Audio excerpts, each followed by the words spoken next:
먼저 우리가 기억하고 싶은 것은 마태복음 19장에 들어섰다라고 하는 것이지요. 19장에서 우리가 앞으로 계속 듣게 되는 말씀의 주제는 이런 것입니다. 오늘 이혼에 대한 이야기를 듣습니다. 그리고 다음 주에 예수님께서 어린아이를 용납하라 하시는 말씀을 듣게 됩니다.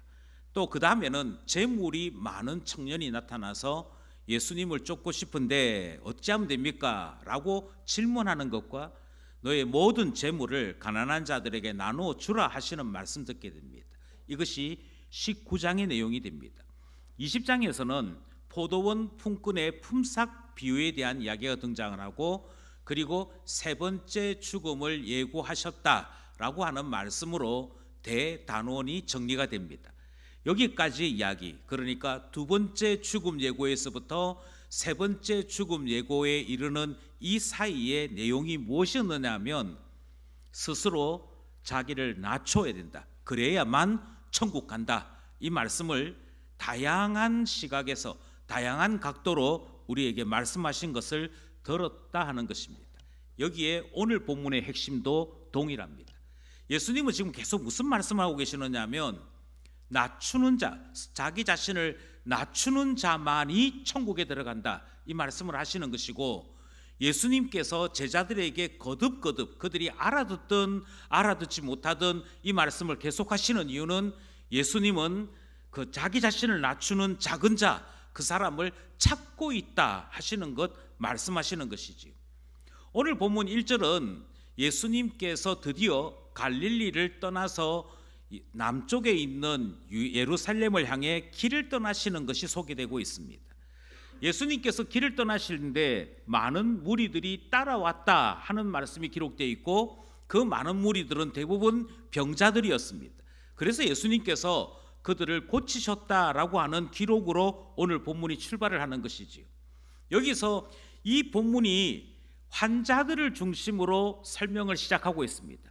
그러니까 그 당시에 작은 자들로 여겨졌던 병든 자, 작은 자들로 스스로 인정할 수밖에 없는 병든 자들을 소개하심으로 바로 이들 때문에 이들을 고치기 위해 예수님께서 예루살렘으로 가고 계시는 것을 먼저 보여주셨다라는 것입니다. 그러면서 본문이 이 사건을 중심으로 예수님이 자기 자신을 낮추는 자를 찾고 있다 하는 것을 말씀하고 계시는 것이고, 예루살렘으로 가시는 이유는 바로 낮아서 더 이상 자기 자신을 자랑할 수 없는 자들을 위해, 자기 자신을 스스로 구원할 수 없는 자들을 위해 예수님이 예루살렘으로 가고 계시는 것을 나타내 보이시는 것입니다. 여기에서 예수님께서 자기 자신을 낮추는 자, 다르게 얘기해서 예수여 나를 불쌍히 여겨주십시오, 예수님 외에는 소망이 없습니다는 자를 위해 구원을 베풀고 계신다는 사실을 항상 기억해야 할 것입니다. 이것이 주님이 말씀하시는 천국 시민된 자들의 유일한 조건이요, 주님이 찾으시는 사람의 정체성인 것이지. 주님은 계속해서 낮은 자를 찾는다, 작은 자를 찾는다, 이렇게 말씀하심에도 우리가 지금까지 읽어왔던 17장, 18장, 19장의 내용이 무엇인고 하니 사람들은 예수님이 찾는 작은 자가 되기는 원치 아니하고 자꾸만 큰 자가 되려고 하는 것을 성경이 보여주고 있더라는 것입니다. 어른은 큰 자입니다. 벌써 말에서부터 어른이지 않습니까? 다 되어 있지 않습니까? 그래서 어린아이를 보면 무시합니다. 어린아이를 보면서 아이고 철없는 것들, 이렇게 이야기하는 본능적인 자격을 부여합니다. 그런데 바로 이 어른들이 무엇을 하는고 하니 자기 자신이 이미 다 완성된 자인 줄 알고 주님께로부터 교훈을 듣지 않습니다. 작은 자로 자기 자신을 낮추는 것을 하지 못합니다. 그래서 예수님께서 이 어른들 된 자들을 위해 어린아이를 부르시고 그들에게 복을 주시면서 어린아이 같아야 천국에 간다는 사실을 말씀하셨던 것이지요. 우리는 지난 시간에 베드로의 이야기를 통해서 범죄한 자를 바라보는 나의 모습이 큰 자인 것을 살펴볼 수 있었습니다. 그래서 질문을 이렇게 했지요. 예수님, 형제가 죄를 범하면 몇 번이나 용서해 줘야 합니까? 라고 말하는 것을 들었습니다. 이 말은 예 맞습니다 주님, 우리가 자랑할 것이 없지요, 우리가 부족한 게 많지요, 말은 이렇게 하면서도 우리 자신이 자꾸만 큰 자가 되는 이유가 무엇인가 하니 죄를 범한 형제를 보면서 내가 적어도 저렇게는 안 해, 이러는 사이에 우리가 큰 자로 살고 있음을 보여주었던 것입니다. 그러면서 주님께서 왜 그를 7번에 70번이라도 용서해 줘야 되는고 하니 바로 너 자신 때문이야, 너가 이와 같은 무한한 용서를 받아야 되는 죄인이야 라고 말씀하시는 것을 듣게 된 것이지. 그러니까 우리는 스스로 큰 자가 될 수 있는 위험성을 가진 자들입니다. 우리는 스스로 큰 자가 될 수 있는 함정에 빠질 가능성이 높은 자들입니다. 특별히 나 자신이 죄인입니다, 주님 제가 참 자랑할 것이 없지요, 이야기를 하다가도 내 옆에 있는 사람이 잘못되어 있으면 그만 그 옆에 있는 사람 때문에 나 자신이 어떤 사람인지를 놓치고 마는 그와 같은 연약함이 우리에게 있다는 것입니다. 예, 그런 점에서 어떤 사람이 스스로 큰 자가 되려고 하는 위험에 있는 거 하니 공로가 있는 사람이에요. 교회는 어떤 사람들이 교회를 시끄럽게 만드는 거 하니 새로운 사람들이 교회를 시끄럽게 하는 법이 거의 없습니다. 내가 이런 사람이야, 내가 이 교회를 위해서 이렇게 수고했어, 헌신했어, 그러면 그때부터 시끄러워지기 시작합니다. 예, 내가 가지고 있는 공로로 나에게 좀 더 많은 특권, 나에게 좀 더 많은 힘이 실리기를 원하는 우리의 본능이 있지요. 바로 이것 때문에 큰 자와 작은 자가 나뉘기 시작합니다. 그러면서 우리가 인식하든 인식하지 못하든 우리 스스로를 높은 자, 큰 자라고 생각하는 희한한 습관을 드러내고 마는 것입니다. 바로 여기에서 우리는 베드로의 말이 얼마만큼 무서운 말인지를 살펴보았던 것이지. 나는 괜찮은 사람, 저 사람은 죄를 범한 사람, 나는 예수를 위하여 내 부친도 버리고 내 집도 버리고 내 배를 버리고 주를 쫓았던 공로가 있는 사람, 그런데 저 사람은 슬그머니 들어와서 아무것도 한 게 없는 사람, 이런 식의 구분과 인식이 생겼을 때 우리는 어느샌가 스스로 큰 자가 되고 말더라는 것입니다. 그런데 주님은 지속적으로 말씀하십니다. 이거 큰 자가 되는 거야. 그런데 이 큰 자가 되고 나면 예수를 믿지 않아. 큰 자가 되고 나면 구원에서 멀리 떨어져 버려. 그게 무서운 것이야. 이 말씀을 계속하고 있다는 것입니다. 오늘 본문 말씀도 동일합니다. 오늘 본문 말씀도 스스로 큰 자가 될 수 있는 위험이 우리에게 있으니 정신 바짝 차리고 자기 자신을 낮추는 자로 살아야 한다, 이 말씀을 우리에게 전하는 것이지. 오늘 본문에서 저는 적어도 7가지의 이 말씀을 찾으려고 합니다. 첫 번째는 이것입니다. 본문에서 큰 자가 등장합니다. 그런데 그 큰 자가 어떤 사람들이 큰 자냐면, 먼저 건강한 자들이 큰 자입니다. 두 번째는 바리새인들이 큰 자입니다. 그리고 마지막에 사람이 등장합니다. 3절 말씀입니다. 3절 말씀 함께 합독합니다. 시작. 바리새인들이 예수께 나와 그를 시험하여 이르되 사람이 어떤 이유가 있으면 그 아내를 버리는 것이 옳으니까. 여러분 본문을 한번 찬찬히 살펴보십시오. 먼저 1절에서는 병든 자 이야기가 나왔습니다. 병든 자 이야기가 나왔는데 병든 자의 상대되는 큰 자는 누군가 하니 건강한 자입니다.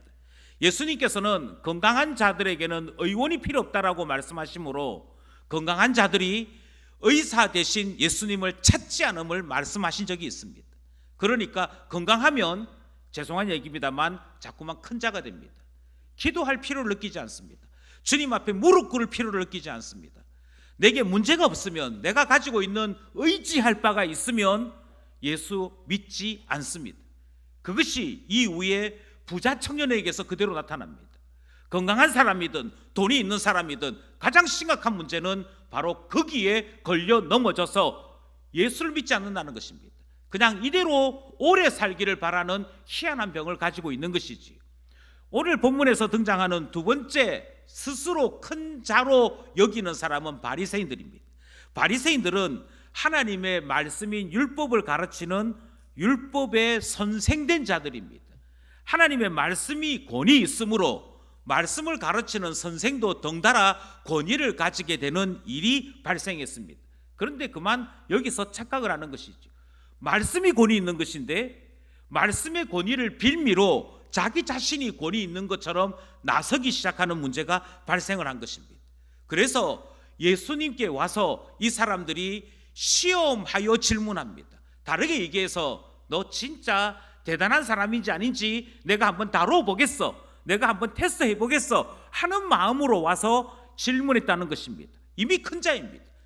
그들은 스스로 생각하기를 예수보다도 자신들이 큰 자라고 믿는 것을 본문이 소개하고 있는 것이지.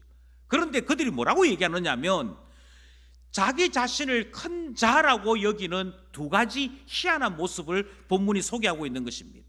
첫 번째는 사람이라고 하는 큰 자를 알든 알지 못하든 자랑하고 있습니다. 3절을 다시 한번 찬찬히 보십시오. 뭐라고 질문하느냐 하면 이렇게 질문합니다. 이르되 사람이 어떤 이유가 있으면 그 아내를 버리는 것이 옳으니까. 여러분, 이 문장이 이상하지 않습니까? 이 문장을 조금 이상하다 생각하고 다시 한번 보시면 질문이 희한합니다. 사람이 어떤 이유가 있으면 아내를 버리는 것이 옳으니까. 이렇게 말하면 말이 안 됩니다. 사람 안에 아내가 있다는 이야기입니까? 없다는 얘기입니까? 없다는 얘기입니다. 이 질문이 정확하게 되려면 남편이 어떤 이유가 있으면 그의 아내를 버리는 것이 옳습니까? 이렇게 질문해야 말이 됩니다. 그런데 바리새인들은 질문을 하면서 이렇게 질문하는 것이죠. 사람인 남자가 아무 가치도 없는 여자를 버리는 거, 아내를 버리는 거, 거기에 뭐 조건이 굳이 필요합니까? 이런 식의 질문이 여기에 포함되어 있는 것입니다. 예, 남자가요, 남자라는 이유만으로 어느샌가 스스로 큰 자가 되고 말았습니다. 제가 종종 이런 이야기를 병원에 입원하면 전해드릴 때가 있습니다. 남자, 그러니까 남편이 입원할 때하고 아내가 입원할 때하고 병실 분위기가 다릅니다. 남편이 입원을 하잖아요. 그러면 아내 되시는 분들이 직장을 다니든 다니지 않든 거의 매일 병실에 와서 그 간병도 하고 분위기도 바꿔놓습니다. 아유, 병원 밥맛 입이 안 맞지요 이러면서 집에서 반찬도 막 해옵니다. 남편이 입원하면 그렇습니다. 그런데 아내가 입원하잖아요. 아내가 입원하면 아유, 그 여자 병실에 남자 가기가 좀 그렇더라 이렇게 하고 입원할 때 한 번, 퇴원할 때 한 번 보입니다. 안 보여요. 창가에 반찬 줄줄이, 냉장고에 반찬 꽉 있는 거 여자 병실에는 거의 보이지 않습니다. 본인이 알아서 해야 됩니다. 그러니까 우리는 어느샌가 모르게 남자와 여자, 남편과 아내가 있을 때 남자들, 남편들은 어느샌가 알게 모르게 스스로 큰 자의 위치에 놓여서 살고 있는 것입니다. 내가 이 집의 가장이야. 내가 무너지면 다 무너지는 거야. 이게 상대적으로 아내와 자녀들에게 있어서는 나만큼 가치 있는 건 아니잖아 하는 문제를 만드는 것이지. 이것이 당시의 문화와 관련이 있었습니다. 전에도 말씀드린 적이 있습니다만 예수님 시대 때 중동이든 로마 제국이든 여자는 가치로 치지 않았습니다. 마치 큰 재산과 같이 그냥 집에 있는 어떤 재물 정도로 취급하는 것이 현실이었습니다. 여러분 곰곰이 한번 생각해 보십시오. 간음하다가 현장에서 붙잡힌 여자가 있었습니다. 간음이 여자 혼자 하는 겁니까? 간음은 남자가 있고 여자가 있어야 간음이 되는 거 아니겠습니까? 그런데 현장에서 누구만 잡아오느냐면 여자만 잡아옵니다. 그리고 여자를 돌로 쳐서 죽일 거냐 말 거냐를 가지고 예수님께 질문하는 것을 보게 됩니다. 왜 그렇습니까? 간음을 남자가 하는 거는 그냥 회개하면 됩니다. 잘못했네, 내가 잠시 미쳤나 봐 하면 됩니다. 여자가 간음하면 돌로 쳐 죽여야 돼요. 이것이 당시의 분위기였고 사회 문화 풍습이었습니다. 그러니까 어느샌가 이 본문은 이 바리새인들의 질문 속에는 스스로 큰 자가 된 남자들의 이야기가 숨겨져 있습니다. 그래서 남자를 남자라고, 남편을 남편이라고 말 안 하고 사람 이렇게 얘기합니다. 자연스럽게 아내는 사람이 아닌 존재가 되어버리고 마는 것이죠. 이것이 이 질문 속에 담겨져 있는 무서움입니다. 그런데 또 하나의 무서움이 본문에는 소개되고 있습니다. 그 무서움은 무엇이냐면 질문이었습니다. 그것은 이혼하는 것이 어떤 조건이면 되느냐 하는 것에 대한 질문이었지. 이것은 당시에 아주 첨예한 신학 논쟁이었습니다. 예수님 당시에 바리새인들은 두 개의 학파로 나누어졌습니다. 하나는 힐렐 학파라고 하는 학파가 있었습니다.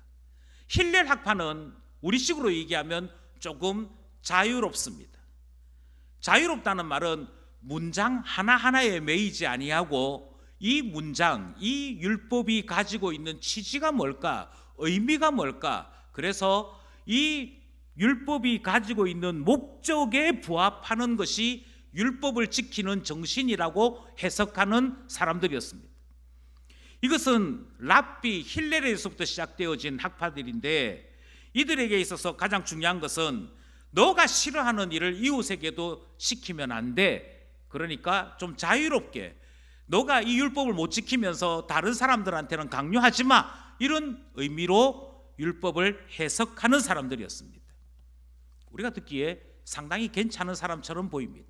그리고 예수님께서 하셨던 황금률과 이 힐렐 학파의 구원은 어떤 면에서는 닮은 것 같습니다. 그런데 문제가 있습니다. 율법대로, 조문대로, 거기에 나와 있는 성경 구절대로 지켜야 된다는 삼마의 학파에 비해서 이들이 희한한 주장 하나를 합니다. 그 희한한 주장이 무엇이냐면 신명기 24장 1절에 대한 해석 문제였습니다. 신명기 24장에 사람이 아내를 맞이하여 데려온 후에 그에게 수치 있는 일이 있음을 발견했다면 하는 전제로부터 출발합니다. 그러니까 아내를 데려왔는데 아내에게서 수치된 일이 발견됐다는 말은 결혼하기 전에 무슨 문제가 있었다 하는 그런 이야기인 것이죠. 그래서 수치된 일이 있었다고 한다면 그를 기뻐하지 아니하면 이혼 정서를 써서 그의 손에 쥐어주고 자기 집에서 내보내라 하시는 말씀이 있습니다. 여기 신명기 24장의 말씀이거든요. 이 24장에서 수치되는 일, 불미한 일, 이것에 대한 해석 문제를 어떻게 할 것이냐는 것이었습니다.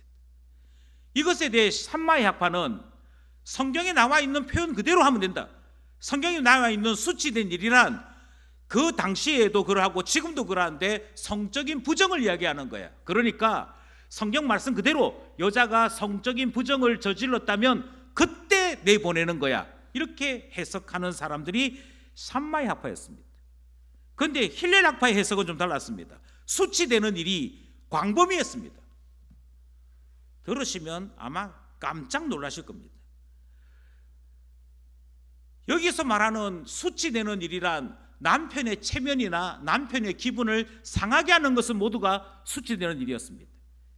예컨대 아내가 음식을 못한다. 그것은 이혼 사유였습니다.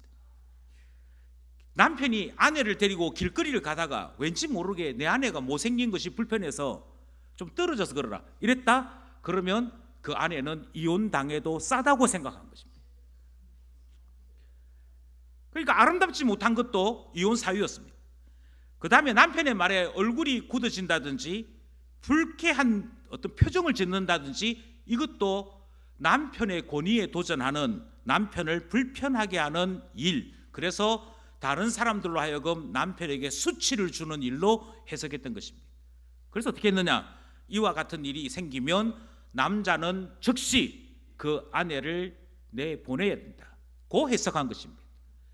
그래서 힐렐 학파와 샴마의 학파가 이 당시에 바리새인들이 모였다면 너는 어디가 옳은 것 같아? 너는 누구 학파를 지지해? 하면서 싸웠던 문제였습니다.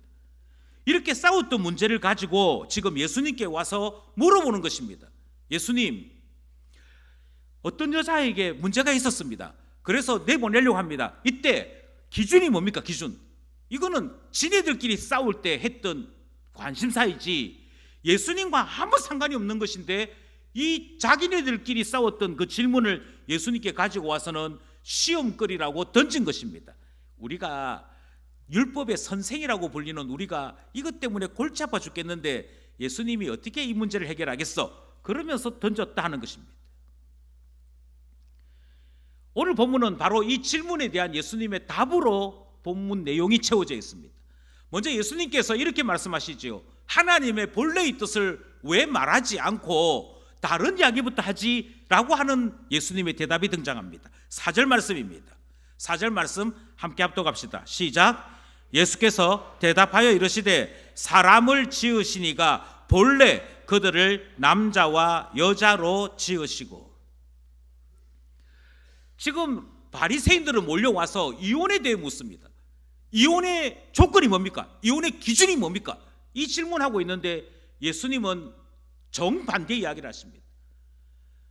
원래 사람을 지으시니가 결혼이라고 하는 제도를 왜 주셨지? 결혼에 대한 이야기를 하는 것이지. 예수님께서 말씀하시는 결혼은 이렇습니다. 하나님께서 처음부터 남자와 여자로 지으셨다. 그러니까 결혼은 남자와 여자가 하는 것이 결혼입니다. 다음으로 결혼이 무엇이냐 하는 것에 대해 5절과 6절에 이어서 말씀하시기를 부모를 떠나서 독립하는 것, 그래서 자기 자신의 삶을 자기 스스로 살아갈 수 있는 자 되는 것, 이것이 결혼이 가지고 있는 의미라고 말씀합니다.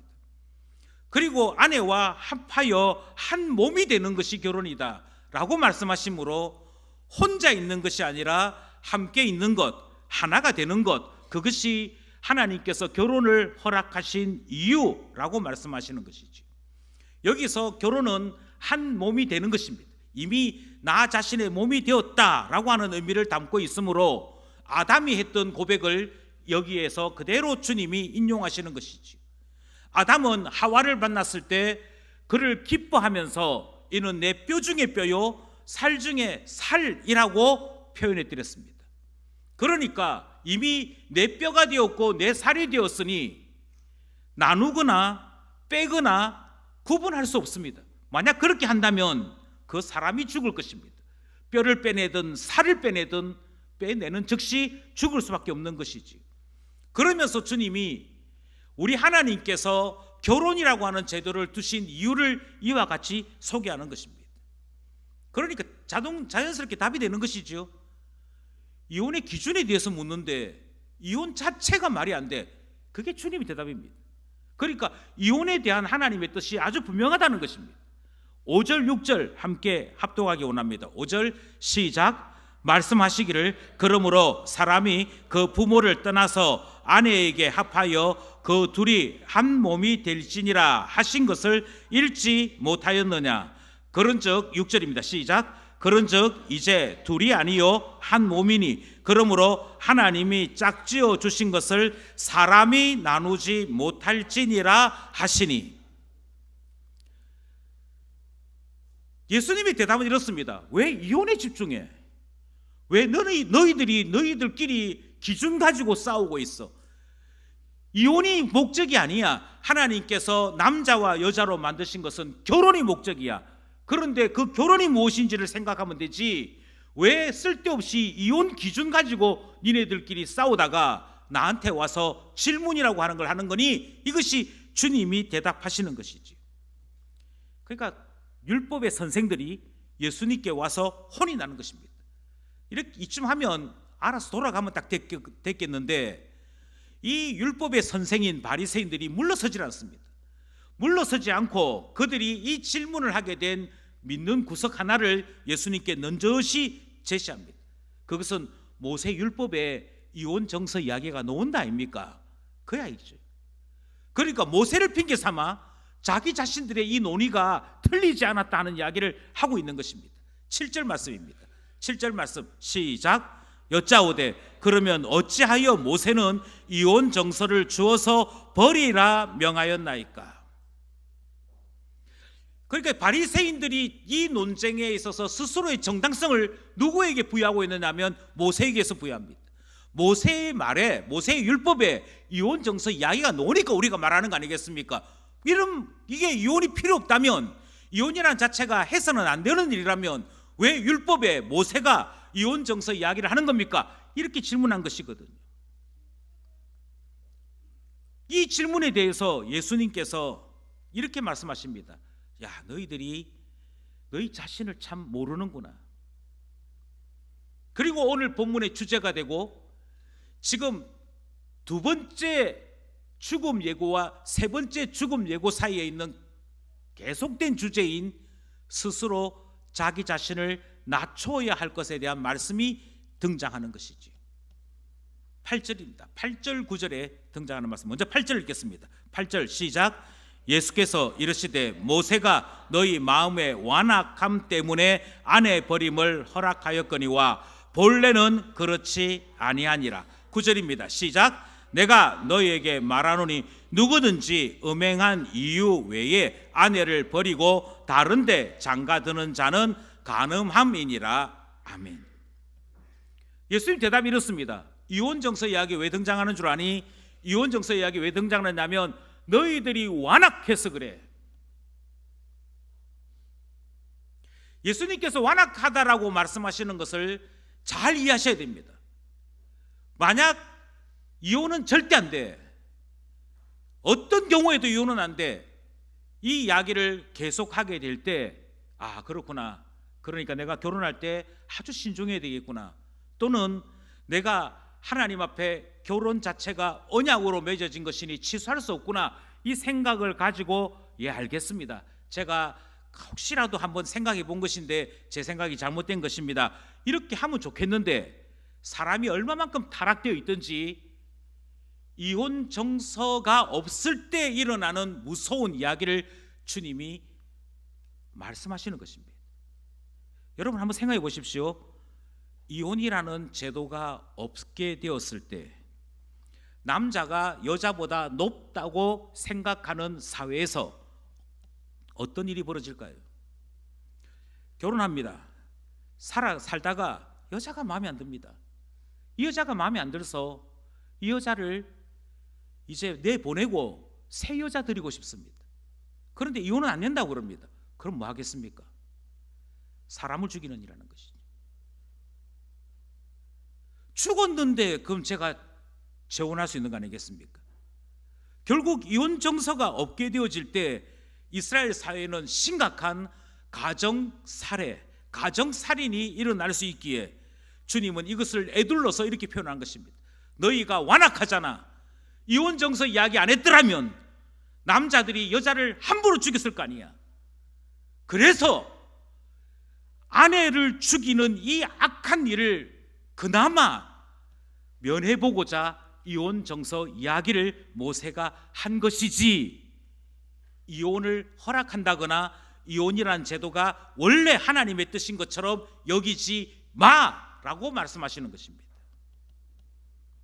그러니까 한번 결혼하면 어린 날에 결혼했던, 저 여자가 어떤 여자인지 제대로 알고 결혼했던 모르고 결혼했던, 결혼을 했다면 하나님께서 둘을 갈라놓기 전까지는 이 결혼은 유지하라는 것이 하나님의 뜻이라고 얘기하는 것입니다. 이쯤 하면 이제 알아들을 만 하잖아요. 그런데 오늘 본문의 최고의 하이라이트는 따로 있습니다. 아마 바리새인들은 이 이야기에서 예수님의 뜻은, 그러니까 샴마이 학파니 힐렐 학파니 둘로 갈라져 가지고 이혼 기준은 이거야, 이게 하나님의 뜻이야, 이랬던 게 다 쓸데없는 짓이네, 그게 하나님의 뜻하고 아무 상관없는 것이네 하고 돌아갔다면, 이 이야기를 쭉 지켜봤던 사람들이 있습니다. 제자들이지요. 제자들의 말이 매우 충격적입니다. 제자들이 뭐라고 얘기하느냐면, 우리가 가지고 있는 이 큰 자의 권위, 큰 자의 특권을 그럼 포기하란 말입니까? 10절입니다. 10절 말씀 함께 합독 합시다. 시작. 제자들이 이르되 만일 사람이 아내에게 이같이 할진대 장가 들지 않는 것이 좋겠나이다. 예수님의 대답은 아주 분명합니다. 하나님께서 원래 남자와 여자로 만드셨어. 그러니까 남자와 여자 사이에 상하는 없는 거야. 남자는 남자의 일이 있고 여자는 여자의 일이 있는 것인데, 남자든 여자든 목표는 무엇이 되어야 되는 거 아니? 두 사람이 하나가 되는 게 목표야. 다르게 얘기하면 모든 가정은 공동으로 부여되어 있는 각자의 가정들마다의 소명이 있다는 것입니다.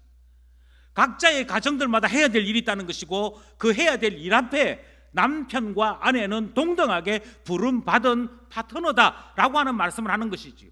그래서 파트너이고 동등하고 죽을 때까지 유지되는 것이 결혼이야, 이렇게 얘기했더니 남자들인 제자들이 예수님께 이렇게 얘기합니다. 예수님, 만일 그게 하나님 뜻이라면 남자들이 뭐 한다고 장가듭니까? 는 이야기를 하는 것이지. 이 말은 내가 결혼하는 이유는 집에 몸종 하나 데리고 있겠다는 생각으로 데리고 있는 건데, 그 여자가 마음에 안 들면 얼마든지 내 남편의 이름으로 내보내려고 내가 데리고 있는 건데, 동등하고 한 몸이 돼야 되고 끝까지 가야 되고, 그러면 따지고 보면 나 자신의 삶을 나 자신이 스스로 속박하는 것과 같은데, 남자들이 뭐 한다고 그거 하겠습니까? 이 질문을 하는 것이지. 이 질문 속에는, 제자들의 이 대답 속에는 결코 남자 중심의 이 특권을 내려놓지 않겠다라고 하는 생각이 깔려 있는 것입니다. 여자를 존중하는 이 일을 할 수 없다라고 하는 생각이 깔려 있는 것입니다. 예수님 표현대로 하자면 스스로 큰 자의 특권을 내려놓지 않겠다는 것이지. 분명히 아담은 내 살 중에 살이요 뼈 중에 뼈라고 이야기했건만, 이 사람들은 언제든지 버릴 수 있는 존재, 언제든지 이혼 정서 하나로 남이 될 수 있는 존재로서 남이 될 수 있는 존재로서의 아내를 이야기하는 것, 그거 놓치지 않겠다는 것입니다. 여기에 충격이 있는 것이죠. 예수님의 제자들인데 제자들마저 손에 있는 뭐 하나 쥐고 있는 거, 그거 내려놓는 게 안 되는 겁니다.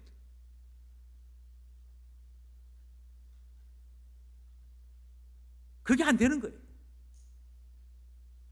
창세기는 둘이 한 몸이 되었다는 것을 비전 공동체로 이야기합니다. 은사 공동체로 얘기합니다. 남자가 하나님께로부터 사명을 받습니다. 하나님께로부터 부르심을 받습니다. 그 부르심을 따라 일하는 자가 되는 것이고, 하나님께로부터 사명을 받아 수고하는 자가 되는 것이지. 그런데 혼자서는 역부족이어서 도움이 필요했습니다. 그래서 돕는 배필로 아내를 붙여주신 것입니다. 그러니까 남편과 아내는 서로 한 몸이 되어 하나님의 부르심에 함께 응답하는 존재, 그것이 결혼의 목적이고 주님이 가정을 만드신 이유였습니다. 그런데 어느샌가 가정에 대한 목적이 하나가 되어 하나님을 기쁘시게 하는 데 있지 않는 것입니다. 왜 결혼하니? 물으니까 결혼해가지고 내가 살아있는 리모컨 하나 내가 쓰려고, 이게 목적이 되어버린 것입니다. 내가 이거 하면 네 하는 사람 집에 하나 있어. 그게 결혼 목적이라는 거예요. 그렇게 하면 안 돼 라고 얘기했더니 결혼 안 하는 게 낫겠습니다. 이와 같은 대답이 여기에 등장하더라는 것입니다. 결국 이 본문이 보여주는 교훈이 무엇입니까? 사람이요, 진짜 특권 내려놓는 거, 이거 못하는 겁니다. 예수님께서 지금 17장, 18장, 19장, 20장까지 이어지면서 그 어떤 경우에도 우리는 큰 자가 되면 안 돼, 우리는 스스로 자기 자신을 내려놓을 수 있어야 돼, 이 말씀하고 있는데, 그런데 뭐 하나 쥐고 있으면 그거 쥐고 있는 거 내려놓을 수 없어서 내가 너보다 높아, 내가 너보다 나아, 내 힘이 더 세, 이걸 이야기하고 싶어서 바뀌지 않는 겁니다.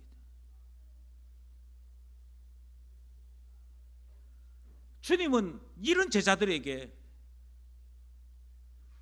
전혀 다른 말씀을 하십니다. 제자들이 이제 3년 반 가르쳤던 그 교육이 끝나가고 있는 시점인데, 끝나가고 있는 이 시점에서 제자들이, 예수님 그 말씀은 제가 동의가 안 됩니다. 우리 보고 남편의 권위를 다 내려놓고 남자의 특권을 내려놓고 동등한 아내 죽을 때까지 헤어질 수 없는 결혼 이런 거 이야기하시면 우리는 이거는 동의 못합니다. 이 이야기를 대하고 있는 것이지 않습니까?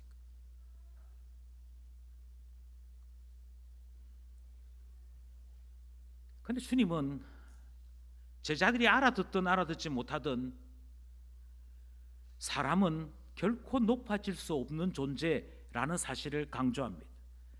11절부터 읽겠습니다. 11절입니다. 시작. 예수께서 이르시되 사람마다 이 말을 받지 못하고 오직 타고난 자라야 할지니라. 예수님께서 제자들이 이렇게 말을 할 때, 그래 너희들이 못하지 라고 말씀하십니다. 이유는 이 말씀을 실천하려면, 이 말씀대로 살려면 그냥은 안 된다고 얘기하십니다. 사람이 가지고 있는 이성이나 사람들이 가지고 있는 교양이나 사람들이 가지고 있는 실천력 가지고 이 말씀에 순종할 수 있는 것이 아니라고 얘기합니다. 그러니까 우리 교만하지 맙시다. 우리 잘난 체 하지 맙시다. 우리 자신을 조금 낮춥시다. 그게 예수 믿는 사람 태도 아니겠습니까? 그래서 조금 낮추는 것은 가능할는지 모릅니다. 그런데 예수님께서 말씀하시는 것처럼 너 어른이라고 높이지 마. 천국은 어린아이들의 것이야. 어린아이 같아야 돼. 낮아져야 돼. 어른이라고 높이지만 낮아져. 이 이야기 들을 때 좀 작은 소리로 애들 구박할 걸, 괜히 좀 큰 소리로 뭐라 했더니 예수님이 또 이렇게 말씀하시네. 이렇게 생각하지. 내가 어린아이보다도 못할 수 있구나, 이렇게 생각 안 한다는 거예요. 예수님 우리의 병을 고쳐주십시오 하고 예수님께 막 환자들이 몰려들어올 때 건강했던 제자들은 줄 서요, 줄 서. 이 사람들이 정말 우리 밥 좀 먹읍시다, 이렇게 짜증내고 원망하지. 그래 나도 언젠가는 병들지 않겠어, 이렇게 생각 안 한다는 것입니다. 하나님께서 원래 남자와 여자로 창조하셨고 그 남자와 여자가 결혼하는 것이, 그것이 하나님 뜻이고 그 하나 한 몸 되어서 하나님 영광을 위해 사는 것이 하나님의 결혼을 허락하신 뜻이야. 안 되는 거예요. 안 되는데 주님은 이렇게 말씀하십니다. 그래 이게 사람마다 안 되는 게 맞아. 누가 할 수 있느냐? 타고나야 된다고 얘기했어요. 그러니까 이 말씀대로 하자면 우리가 가지고 있는 타고난 본성 가지고는 안 되고 새로 태어남이 필요하다는 얘기죠. 새로 태어나지 않고서는 절대 불가능합니다. 본성을 살짝 덮는 것 가지고 안 되는 겁니다. 12절입니다. 12절 시작. 어머니의 태로부터 된 고자도 있고 사람이 만든 고자도 있고 천국을 위하여 스스로 된 고자도 있도다. 이 말을 받을 만한 자는 받을지어다. 이 고자라는 이 용어를 통해서 주님이 설명을 하십니다. 그러니까 성적 장애가 있는 이 사람들에 대한 이야기를 하면서, 자 예를 한번 들어볼게. 만약 너희 중에 고자가 있다고 생각해봐. 이 말씀을 하시는 것이죠. 어떤 사람이 고자 되더라? 첫 번째는 태어날 때 고자 된 자가 있지. 두 번째는 살다가 사람들하고 싸워서 또는 사람들에게 잘못된 일이 있어서 고자 되는 경우도 있지. 이 이야기를 합니다. 예수님께서 고자 이야기를 하시는 데는 이유가 있습니다. 신명기 23장 1절에 보면 이런 말씀이 있습니다. 고환이 상한 자나 음경이 잘린 자는 여호와의 총회에 들어오지 못하리라. 딴 사회는 모르겠습니다. 딴 사회는 모르겠고 유대 사회에서 고자는 이미 천국에서 탈락된 자로 여겼습니다. 여호와의 총에 들어오지 못한다는 말을 신약 성경 표현대로 바꾸자면 천국에 들어올 수 없다라고 표현할 수 있습니다. 너가 고자로 태어났어. 아유, 그러면 이미 걸렸어. 너는 하나님 나라 못 들어가. 이렇게까지 생각했던 것이 당시 사회였습니다. 그러면서 예수님이 이렇게 말씀하시죠. 그래, 결혼과 상관없이 사는 사람들이 있긴 있지. 너네들이 이야기하는 것처럼 결혼 안 하는 게 낫겠습니다. 그렇게 말할 수 있는 사람들이 있긴 있지. 그 사람들이 고자지. 그 사람들이 성적인 기능에 문제가 있어서 제 역할을 할 수 없는 사람들이지. 그 사람들이 어떤 사람들이 그런 사람이야? 태어날 때부터 살다가 사람들에게 상처를 입어서 그렇게 되는 경우가 있지. 그러면 결혼 이야기 안 해도 돼. 이 이야기 몰라도 돼. 이 말씀인 거예요. 그런데 뭐라고 말씀하시냐면 세 번째도 있어. 마지막에 뭐라고 얘기하느냐면 천국을 위하여 고자된 자가 있어. 여기 아마 제자들이 심하게 충격을 받았을 것 같습니다. 이미 말씀드린 대로 예수님 당시의 유대인들은 고자 이꼴 천국에 들어갈 수 없는 사람이라고 생각하는 것이지.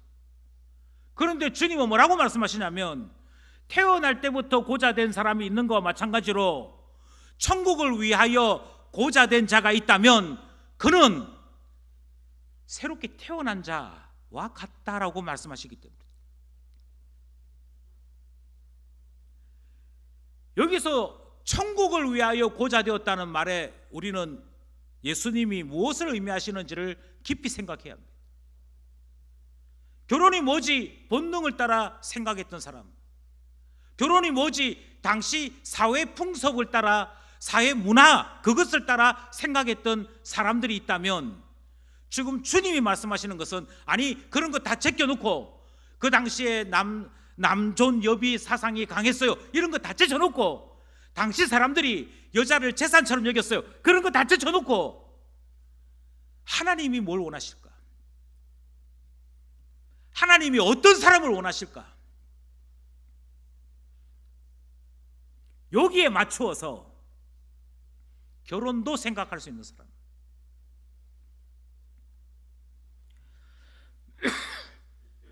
그것을 예수님은 이렇게 표현하신 것입니다.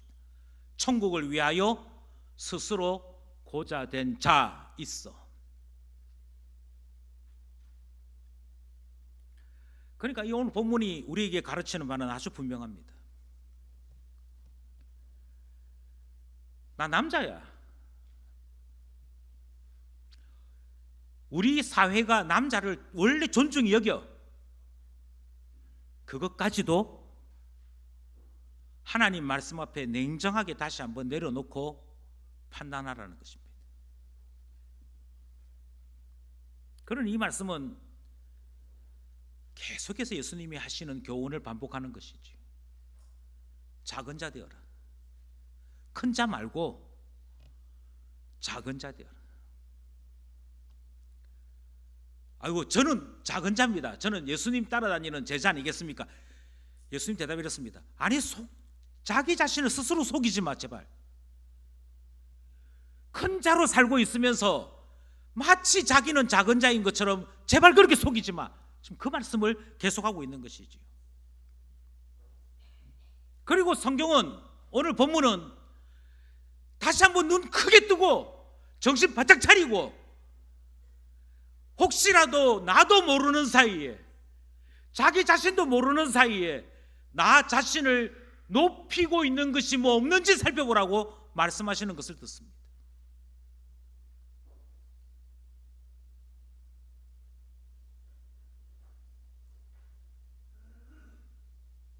그게 중요하죠. 오늘 우리 본문이 우리에게 말씀하시는 것이 무엇입니까? 지금까지 우리가 살아온 것이 본능대로 살아왔다면 그 본능 가지고는 천국에 들어갈 수 없다라고 말씀하십니다.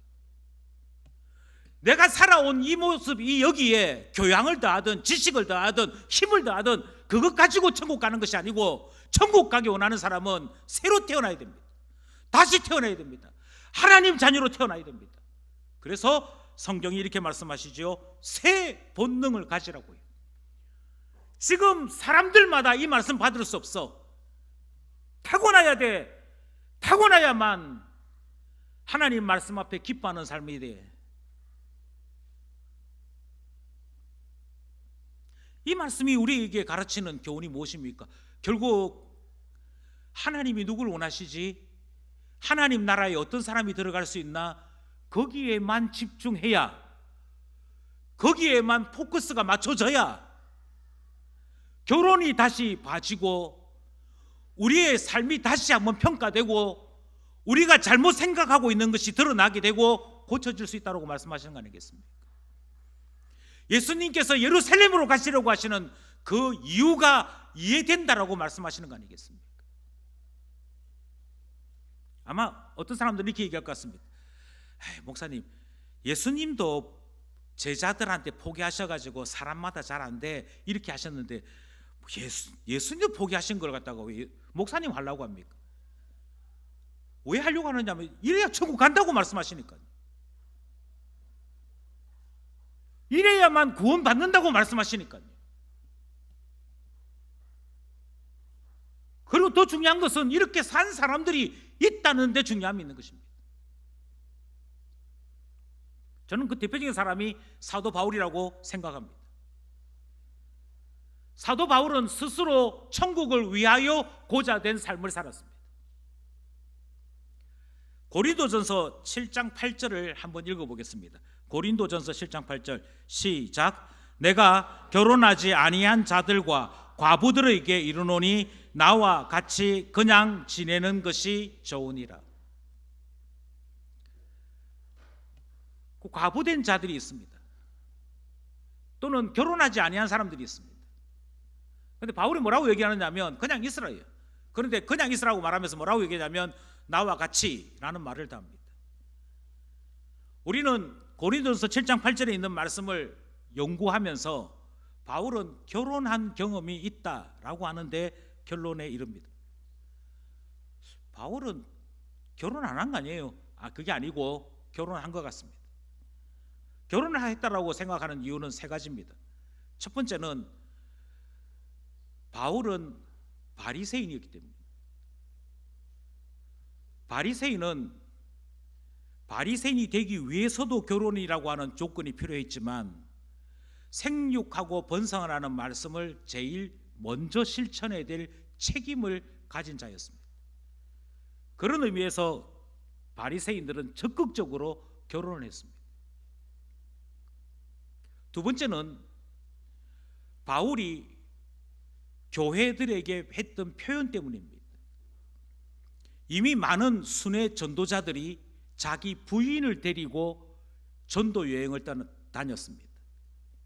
그때 바울이 뭐라고 얘기하면 나는 자매와 함께, 그러니까 아내와 함께 다닐 고난이 없겠느냐라고 말하므로 바울도 아내 동부인해서 얼마든지 다닐 수 있음을 이야기하는 말씀이 등장합니다. 이 말은 바울에게도 부인이 있다는 얘기지. 그런데 왜 바울은 혼자입니까? 거기는 두 가지 이유를 이야기합니다. 성경학자들은 아마 그 부인이 죽었을 것이다라고 생각합니다. 사별했는데 그래서 과부가 된 것처럼 바울도 혼자가 되었는데 그냥 있는 게 좋겠어 라고 말씀하시는 이 내용이 고린도전서 7장 8절의 이야기가 아닐까라고 생각하는 것이죠. 두 번째, 왜 바울이 혼자 되었을까에 대한 두 번째 성경학자들의 추측은 바울이 랍비로 살고 있을 때 함께 있던 부인이 어느 날 예수 제자로 살겠다고 바울이 이야기했을 때 그 아내와 아내의 집안이 변절자, 그러니까 하나님을 떠난 자로 여겨서 그 딸을 집으로 데려가는 바람에 강제적 이혼이 되었다라고 해석을 하는 것이죠. 이러하든 저러하든 바울은 여기서 이런 말을 합니다. 하나님의 영광을 위해서 결혼하는 것도 좋고 하나님의 영광을 위하여 그냥 혼자 있는 것도 좋고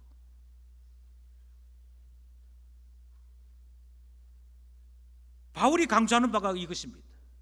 모든 것이 하나님을 중심으로, 모든 것이 구원을 중심으로 그렇게 생각해야 한다 말하는 것이고, 바울은 그것을 직접 실천했던 것이죠. 또 한 사람을 좀 소개하고 싶습니다. 그 사람은 헨리 나우엔입니다. 헨리 나우엔의 전기를 썼던 마이클 포드는 헨리 나우엔이 어떤 사람이냐에 대해 제일 먼저 이야기하기를 그는 동성애자였다라는 말을 합니다. 비록 공공연하게 자기 자신의 성 정체성을 밝힌 적은 없습니다. 그러나 그의 일기에서부터 그의 친한 친구들 사이 대화에서 그는 자기 자신이 동성애자라고 하는 사실을 여러 차례 밝힌 바가 있습니다. 어릴 적부터 동성애자적인 요소가 있었던 것 같습니다. 그런데 아무리 생각해도 동성애에 끌리고 있는 자기 자신이 하나님 앞에 옳은 삶을 살 수 없을 것 같아서 깊은 고민을 합니다. 그래서 그가 택한 방식이 무엇이었냐면 사제가 되기로 합니다. 사제들은 결혼을 하지 않지 않습니까? 내가 왜 나는 남자인데 남자에게 끌리지?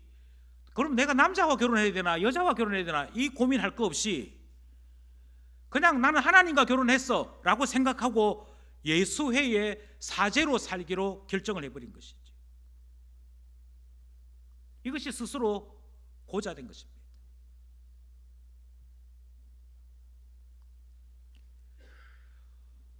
예수님 당시에는 남자들이 문제였습니다. 그러나 오늘날은 남자 여자 다 문제가 됩니다. 결혼이 뭐냐 이렇게 물으면 결혼을 자꾸만 신분 상승의 기회 정도로 생각합니다.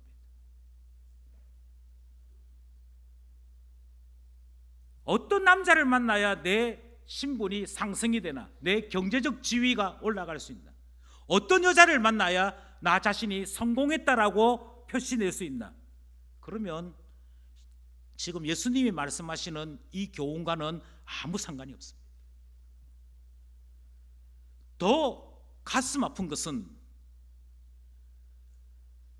현대 사회는 맞벌이 사회인지라 남자가 하나님께로부터 소명을 받고 여자가 돕는 배필로서 함께하여 한 몸을 이룬다라고 하는 이 가정에 대한 하나님의 정체성을 실현하지 않습니다.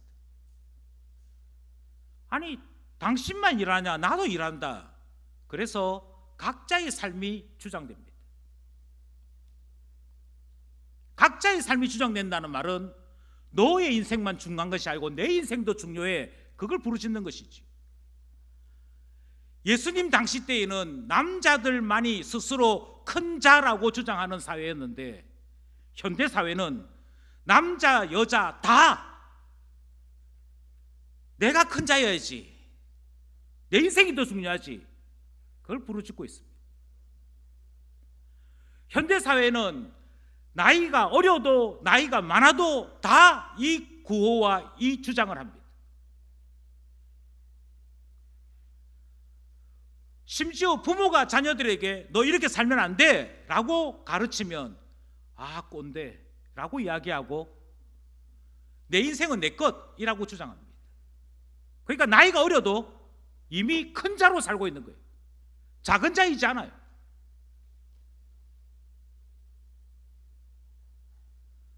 나이가 드신 분들은요, 나이가 드신 분도 마찬가지입니다. 너 결혼해가지고 애 낳게 되면 나보고 애 봐라 소리 하지 마. 이 이야기는 이미 오래된 이야기입니다. 네 인생 네가 살아, 내 인생 내가 살 테니. 이 속에는 이미 큰 자가 잘 사는 것으로 오해되고 있는 것이죠. 저는 설교를 마무리하면서 예수님 이야기해드리고 싶습니다. 예수님 하늘 보좌에 계셨던 분입니다. 그런데 예수님 스스로 낮아지셨습니다. 낮고 천한 이곳에 예수 그리스도가 오셨습니다. 예수님께서 하늘에 속한 분으로서 이 땅에 왕족들만 만나도 되는 분이었습니다. 아니, 오히려 왕족들만 만나셨더라면 그들이 예수님의 발 앞에 엎드리고 그들이 예수님 발 앞에 주단을 깔고 황금 마차를 준비하며 예수님을 호의롭게 영화롭게 맞이하며 대우했을 것입니다. 그런데 그 예수님께서 낮고 천한 이곳에 오실 뿐 아니라 병든 자, 고통받는 자, 신음하는 자들과 함께 하셨습니다. 그들과 함께 하시면서 그들 같이 되셨습니다. 남란 옷을 입으셨습니다. 그들과 같이 그 몰색이 형편없으셨습니다.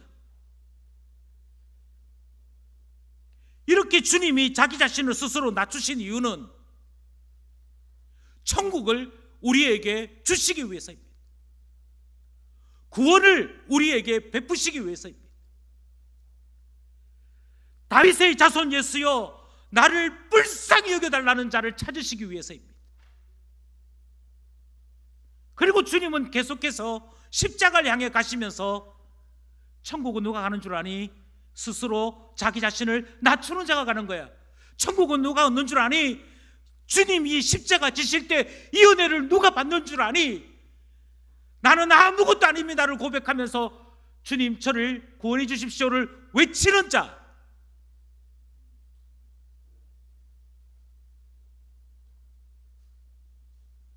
그 사람이 하나님의 영광을 보게 될 것이라 말씀하시는 것을 우리가 듣는 거 아니겠습니까? 그러니 오늘도 주님은 바리새인들의 질문을 통해 제자들의 쓸데없는 한탄을 통해 우리에게 말씀하십니다. 너 바라는 게 천국이니 세상이니? 너 바라는 것이 너 자신이 가지고 있는 그 한 줌도 되지 않는 얄팍한 권력, 그거 놓치기 싫어서 꼭 붙잡는 것이니? 아니면 하나님이 나의 힘이 되고 성령이 나의 능력이 되는 그 삶을 정말 원하는 것이니? 그거 물으시는 것이지.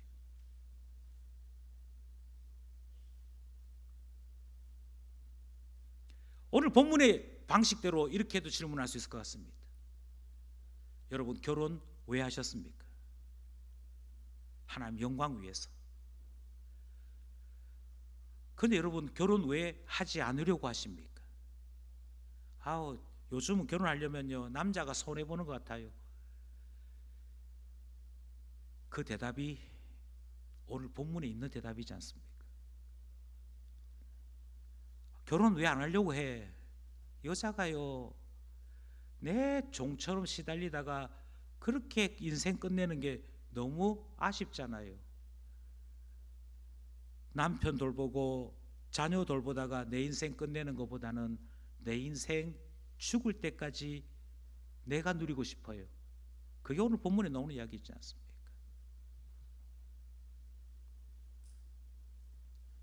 이 말을 이해 못하시는 분 계실 것입니다. 그러나 예수 그리스도로 말미암아 하나님의 자녀로 거듭나신 기쁜 가족 여러분, 여러분은 하나님의 자녀 되었으니 이 말씀을 이해하실 수 있지 않겠습니까? 천국을 위하여 나 자신을 낮추고 예수만 붙잡는 우리 모두 되기를 간절히 소원합니다. 기도드리겠습니다.